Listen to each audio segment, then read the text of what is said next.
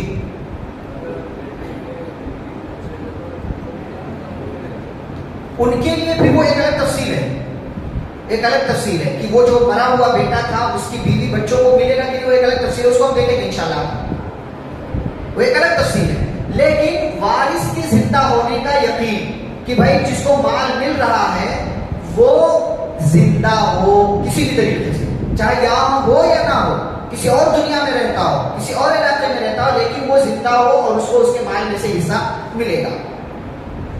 تیسری شرط یہ ہے کہ وراثت کا سبب معلوم ہو۔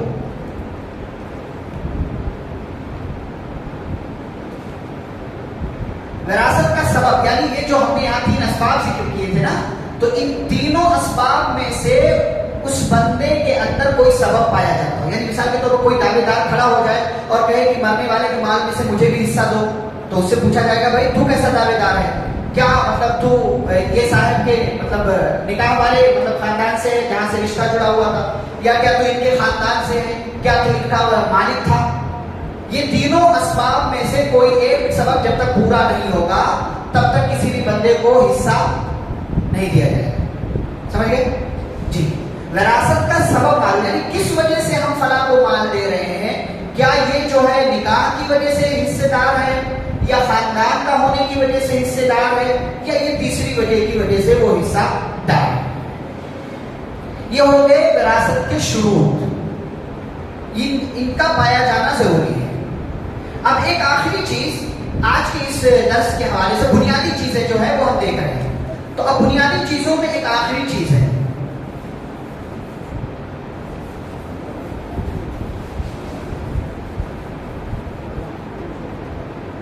بنیادی چیزوں میں ایک آخری چیز یہ ہے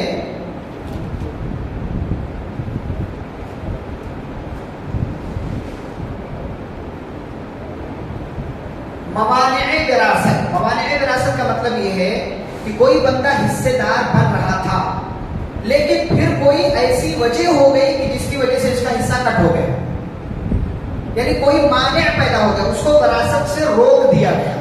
تو وراثت سے کسی کو روک دینے والی چیزیں کیا ہیں؟ وہ 3 ہیں۔ سب سے پہلی چیز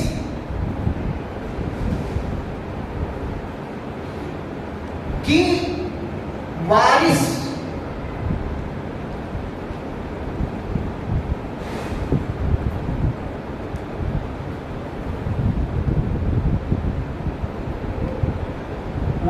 اپنے مورث کو قتل کر دے۔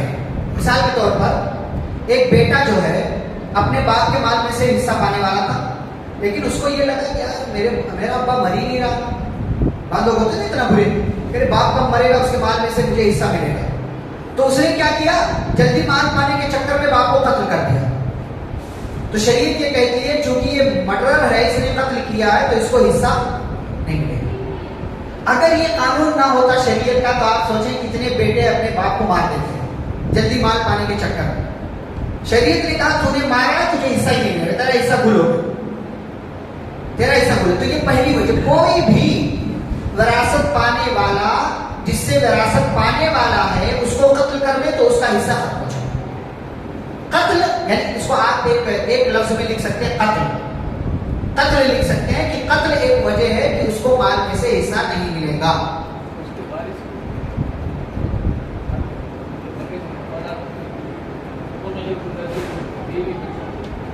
تو وہ ابھی انہوں نے بھی سوال کیا تھا، اس کی تفصیل کیا ہے وہ آگے ہم دیکھیں گے، وہ تفصیل میں آئے گی بات۔ اچھا، اس میں دوسرا سبب کیا ہے؟ غیر مسلم ہونا۔ لا يرث المسلم الكافر ولا الكافر المسلم۔ کوئی کافر کسی مسلمان کا وارث نہیں ہو سکتا اور کوئی مسلمان کسی کافر کا وارث نہیں ہو سکتا۔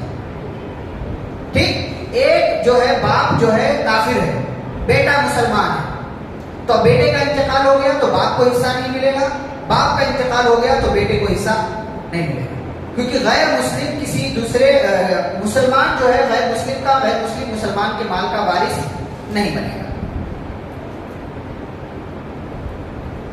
تیسری چیز، وارث کا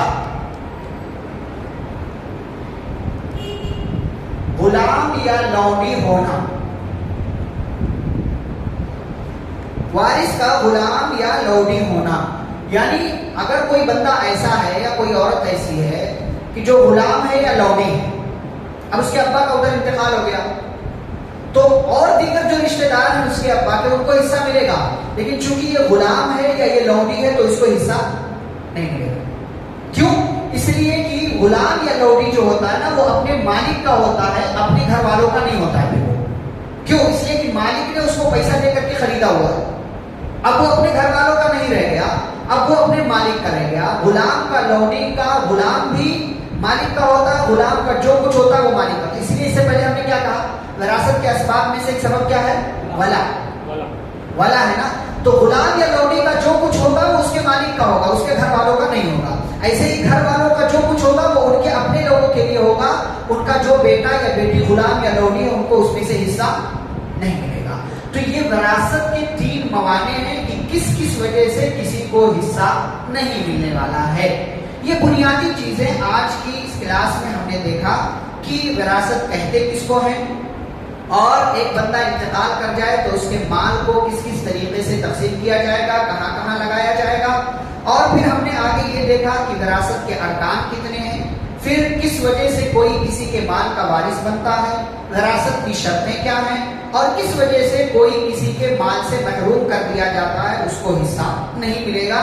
یہ بنیادی چیزیں ہیں۔ اب اگلی کلاس میں انشاءاللہ ہم اس حوالے سے تفصیل دیکھیں گے کہ کس کو حصہ ملے گا، کون کون حصے دار ہوگا نکاح کی طرف سے، نسب کی طرف سے، اور کس کو کتنا دیا جائے گا۔ انشاءاللہ اگلی کلاس سے ہم تفصیل جانیں گے کس صورت میں کس کو کتنا ملنے والا ہے۔ ٹھیک؟ کوئی سوال کسی کا؟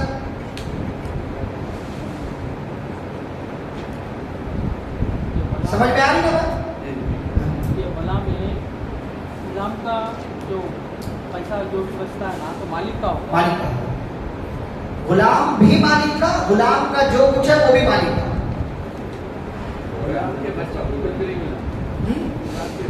نہیں کچھ نہیں،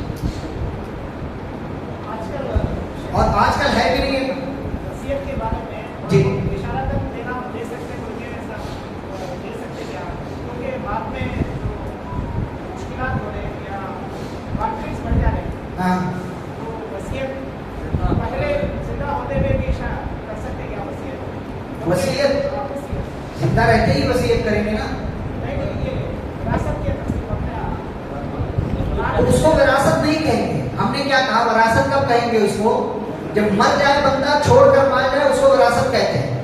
اب جب دنیا میں تقسیم کرے گا تو وہ ہدیہ ہوگا، اور ہدیہ سب کو برابر دیا جائے گا، سمجھ رہے نا۔ زندگی میں مال تقسیم کرے گا تو برابر سب کو دے گا، اور اس کے مر جانے کے بعد شریعت کے حساب سے تقسیم ہوگا، تو جو شریعت نے جس کا حصہ مقرر کیا اس کو وہ حصہ ملے گا۔ دونوں میں فرق ہے۔